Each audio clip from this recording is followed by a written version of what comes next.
అమ్మ బాబోయ్! పిల్లలు ఒక 10 నిమిషాలు ఏడిస్తేనే మనం తట్టుకోలేం కదా! మనకు ఉరికిన ఏడుపొచ్చేసిద్ది. వాళ్ళకి చిన్న దెబ్బ తగిలి ఏడిసారంటే ఆటోమేటిక్‌గా నాకైతే ఏడుపొచ్చేసిద్ది. అలాంటి ఒక 10 మినిట్స్ ఈ నా ఇద్దరు పిల్లలు ఏడుపు కంటిన్యూస్‌గా ఏడుస్తూనే ఉన్నారు. నాకు వాళ్ళ ఏడుపు చూసేసి ముందు నాకు బాగా ఏడుపొచ్చేసింది. అసలు ఏం చేయాలో అర్థం కాలేదు. చెవులు కుట్టించేటప్పుడు వాళ్ళకి పెయిన్ ఉంది కదా బాగా. సో, ఆ పెయిన్ తట్టుకోలేక మా పెద్దమ్మ ఆద్య బాగా ఏడుస్తుంది. ఆద్య తనని ఇంకా ఎవ్వరు మేనేజ్ చేయలేకపోతున్నారు. నాకేం చేయాలో తెలీదు. ఇంక చివరికి నేనే వచ్చి తన దగ్గరున్నాను తనని మేనేజ్ చేయడానికి. ఎంత దాన్ని మేనేజ్ చేయాలన్నా తన ఏడుపు చూసేసి నాకు భయమేసేసింది బాగా. సో, అందుకే నా హై డైరెక్షన్ మార్చుకుంటూ కన్విన్స్ చేసుకొని ఎలాగోలా నన్ను నేను కన్విన్స్ చేసుకొని ఉన్నాను అలాగా. ఇంక చిన్నావిడకి మాత్రం నేను అసలు ఉండలేదు చెవులు కుట్టించేటప్పుడు. వాళ్ళ మా తమ్ముడిని వాళ్ళనే చూసుకోమన్నాను. మీరు చూసుకోండి అయ్యాక నన్ను పిలవండి అని చెప్తే అయ్యాక నన్ను పిలిచారు.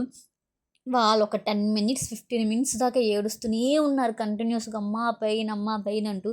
సో, నేనసల వాళ్ళని నా వల్ల కాలేదు అది. నేను తీసుకోలేకపోయాను. అంత బేరింగ్ చేయాల్సొచ్చింది నాకు ఆ టైంలో. సో, ఇంకంతే ఈ వీడియో. ఆఫ్టర్ వీళ్ళకి చెవులు కుట్టిచ్చేసాక ఇంక దర్శనం లైన్‌కెళ్ళాము. దర్శనం చేసుకొని వచ్చేయాలి లేట్ అయిపోతుందని చెప్పేసి, నేను దర్శనం చేసుకొని రిటర్న్‌లో ఇంటికెళ్ళిపోయాం. అంతే.